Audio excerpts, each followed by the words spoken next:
শিয়ালদহ হাসনাবাদ শাখার ভাসিলা স্টেশনে ঘটে গেল চাঞ্চল্যকর ঘটনা। আপ হাসনাবাদগামী ট্রেনটি যখন স্টেশন ছেড়ে বেরোচ্ছে ঠিক সেই মুহূর্তে সামনের একটি কামরার চাকায় হঠাৎ করে আগুনের ফুলকি ও ধোঁয়া লক্ষ্য করে যাত্রীরা। যাত্রীদের চেঁচামেচি ও সতর্কবার্তায় সঙ্গে সঙ্গে ট্রেন থেমে যায় স্টেশনেই। ধোঁয়া ও আগুন দেখে যাত্রীদের মধ্যে ছড়িয়ে পড়ে আতঙ্ক। তবে ভাসিলা স্টেশনের স্থানীয় বাসিন্দারা দ্রুত তৎপর হয়ে যায়।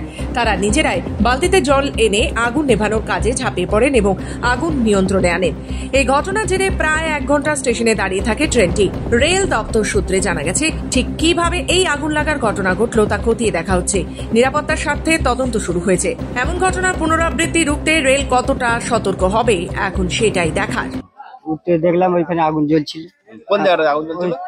ট্রেনের ওই যে পার্টি হয়েছে সামনে চাকায় সামনে ওই যে ব্রেক শুটা ছিল, ওই শুতে গিয়ে আগুন বেরোচ্ছিল। তারপরে বেরোনোর পরে আমরা সবাই থেকে জল টল দিয়ে গার্ডম্যান নেমে আসলো। গার্ডম্যান তোমার গিয়ে পাচ্ছে না। লাস্ট টাইম দাদা আপনি যদি কিছু না মনে করতে পারেন আমি ওইখানে ঢুকে সুদা করে দিতে পারি।